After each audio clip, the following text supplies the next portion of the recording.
Welcome guys, स्वागत है हमारे YouTube चैनल स्टडी स्क्वायर पे। ये हमारी सीरीज की 8th वीडियो है जहां पर हम डेटा रिप्रेजेंटेशन के बारे में पढ़ रहे हैं।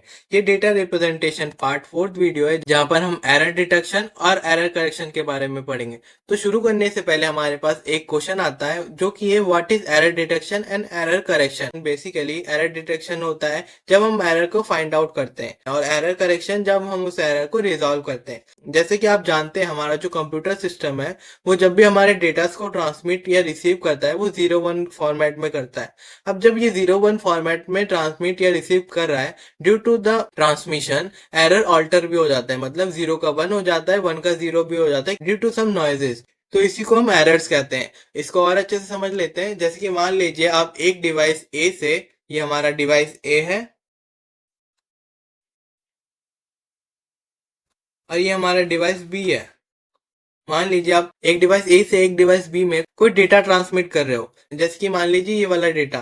तो जब ट्रांसमिट कर रहे थे ड्यू टू सम नॉइजेस क्या हुआ, ये डेटा फ्लिप हो गए, मतलब 0 का 1 हो गया। जैसे कि आप यहाँ पर देख सकते हो, जहां पर 1 था वो 0 हो गया। इसका बेसिक मतलब क्या बना कि जो हमारा इनिशियल डेटा था वो फाइनल डेटा से मैच नहीं हो रहा, जिसका मतलब ये क्या है, एक एरर है।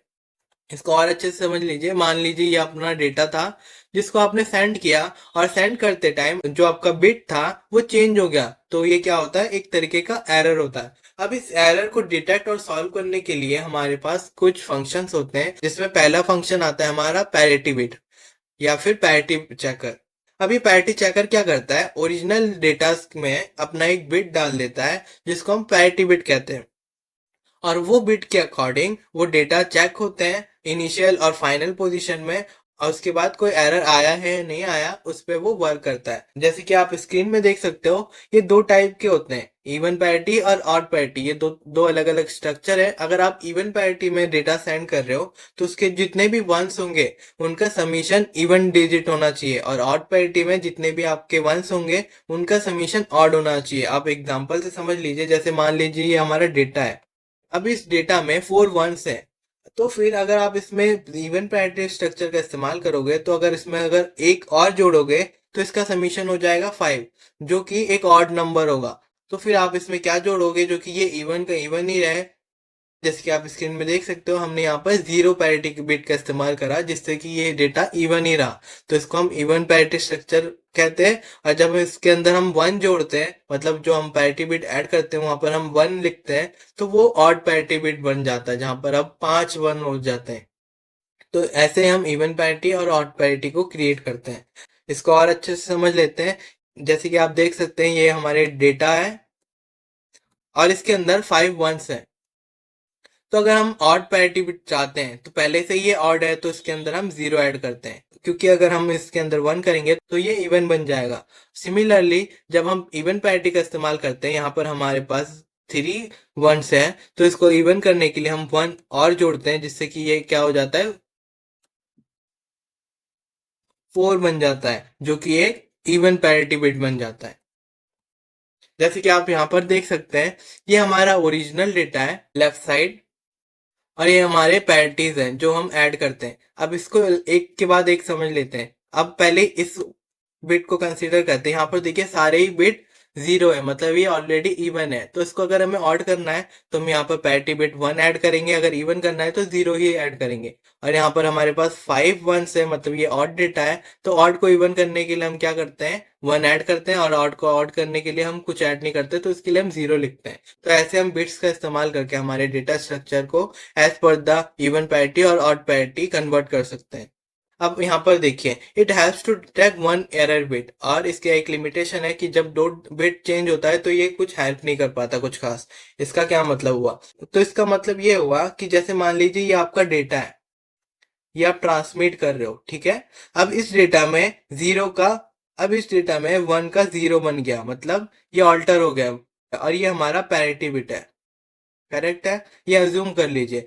और ये हमारा इवन पैरिटी बिट था, ठीक है। ये दो कंडीशन है कि ये हमारा जो डेटा था वो चेंज हो गया, और यहाँ पर हमने पैरिटी बिट का इस्तेमाल किया, और ये हमारा इवन पैरिटी बिट था। अब जब ये डेटा ट्रांसमिट होके आएगा रिसीवर के पास, तो वहां पे जब चेकिंग होगी, जबकि जो कि ये इवन पैरिटी थी, तो इसके वंस काउंट होंगे 1 2 और 3, ये क्या हुआ, 3 1, मतलब ये ऑड नंबर बन गया, जिसका मतलब इस डेटा में एरर क्रिएट हुई है। ऐसे ये एरर चेक करता है। वैसे ही जब दो डेटा चेंज होते हैं, मान लीजिए ये डेटा भी चेंज हो गया और ये डेटा भी चेंज हो गया, और ये हमारा इवन पैरिटी बिट था।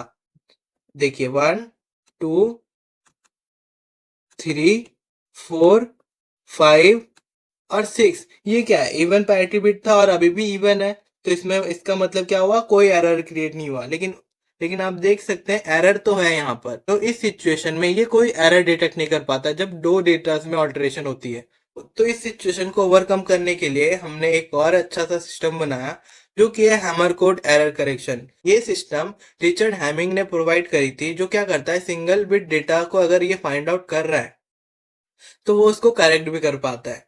लेकिन ये भी सिंगल डेटा को ही करेक्ट कर पाता है, लेकिन अगर दो डेटास में ऑल्टरेशन आती है तो उसमें भी ये कोई खास असर नहीं डाल पाता। और ये एक फॉर्मूला इस्तेमाल करता है, जो कि है 2 to the power n, और n कहाँ तक है, 0 से लेकर n तक, मतलब जहां तक आप यूज करना चाहो। अब इसका जो फॉर्मूला है, इसके अकॉर्डिंग ये क्या करता है, एक पैरिटी बिट का इस्तेमाल ना करके मल्टीपल पैरिटी बिट्स का इस्तेमाल करता है अपने डेटास के अंदर, जिससे क्या होता है, हर एक पैरिटी बिट अपने डेटा को एज पर द रूल चेक करता है, और जब कोई एरर आता है उस रूल के अकॉर्डिंग फिक्स भी कर पाता है, अगर वहां पर एक डेटा में ऑल्टरेशन हुई है तो। इसको और अच्छे से समझ लेते हैं। जैसे मान लीजिए ये हमारा डेटा है, हम यहाँ पे 7 बिट डेटा स्ट्रक्चर का इस्तेमाल करते हैं क्योंकि ये वाइडली यूज्ड होता है। अब पैरिटी हमने कैसे निकाला, 2 to the power n का इस्तेमाल करके, फॉर्मूला का इस्तेमाल करके। तो जहां पर n की जगह 0 डालेंगे तो 1 ही आता है, 1 डालेंगे तो 2 आएगा, 2 डालेंगे तो 4 आएगा। और ये जो हमारे D3 D5 D6 and D7 है, ये हमारे डेटास के बिट्स हैं। और ये जो पैरिटी है वो हर एक डेटा को चेक नहीं करेगा, ये कुछ स्पेसिफिक डेटास को चेक करेगा। जैसे P1 D7 D5 D3 को चेक करेगा, P2 D7 D6 D3 को चेक करेगा, ऐसे P4 D7 D6 और D5 को चेक करेगा। तो ये कैसे डिफाइन होगा, इसका एक रूल है, ये देखिए। पहले हम पोजीशन को बाइनरीज में लिख लेते हैं, ये 1 है, ये 2 है, ये 3 है, ये 4 है, 3 बिट में लिख लेंगे। और फिर एक रूल लगाएंगे कि P1 के लिए जो फर्स्ट पोजीशन में 1 आ रहे हैं, जैसे ये वाले 1 1 1 1, तो P1 इन डेटास को चेक करेगा, और P2 सेकंड पोजीशन वाले डेटास को चेक करेगा, और P3 थर्ड पोजीशन वाले डेटास को चेक करेगा। ऐसे एक एग्जांपल से समझ लेते हैं। जैसे मान लीजिए ये हमारा डेटा है 1010, और ये हमारा 7 बिट डेटा स्ट्रक्चर है, जैसे कि आप देख सकते हैं। और इसके अंदर हमने फॉर्मूला निकालकर पैरिटीज की पोजीशंस निकाल ली। हम यहाँ पर 8 का इस्तेमाल नहीं करेंगे क्योंकि ये डेटा स्ट्रक्चर से एक्सीड कर रहा है। अब ये जो हमारा डेटा है वो जाएंगे रेस्ट ऑफ द कॉलम्स, और ये जो हमारे पैरिटी जाएंगे, ये जाएंगे ये वाले पोजीशंस में। जैसे 1 पोजीशन में आएगा हमारा एक पैरिटी, सेकंड पोजीशन में भी आएगा हमारा एक पैरिटी, और थर्ड पैरिटी हमारा फोर्थ पोजीशन में जाएगा।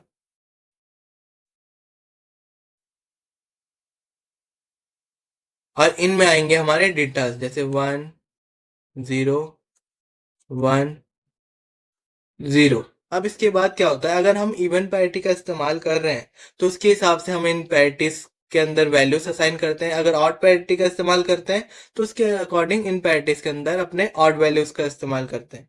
आई होप आपको समझ आ गया होगा कि हैमिंग कोड कैसे वर्क करता है। फिर आता है एरर करेक्शन। स्क्रीन में देख सकते हैं, receiver compares calculated parity with received parity, मतलब रिसीवर कंपेयर करता है जो सेंड की गई है डेटा और जो रिसीव की है डेटा, उन दोनों के बीच में है। और अगर कोई मिसमैच मिलता है उसको, तो क्या होता है, बिट्स फ्लिप कर दिए जाते हैं, जिससे कि हमारा एरर सॉल्व हो जाता है। और ये तभी वर्क करता है जब हमारा एरर एक बिट का हो, मतलब एक बिट में कोई एरर क्रिएट हुई है। अब एक इसका एडवांस वर्जन है single error correction double error detection, मतलब सिंगल एरर को करेक्ट करे और डबल एरर को डिटेक्ट करे। इसका एक रूल है कि adds 1 more overall parity bit to detect 2 bit error. फिर सेकंड पॉइंट ये कहता है, only parity mismatch correct the bit, if more than 1 mismatch detect but can not correct. मतलब अगर एक बिट अगर तुम फाइंड आउट कर पा रहे हो तो उसको आप सॉल्व भी कर दो, अगर एरर 2 बिट का है तो उसको डिटेक्ट करो बट सॉल्व मत करो। तो आज के लिए इतना ही, मिलते हैं अगले वीडियो में।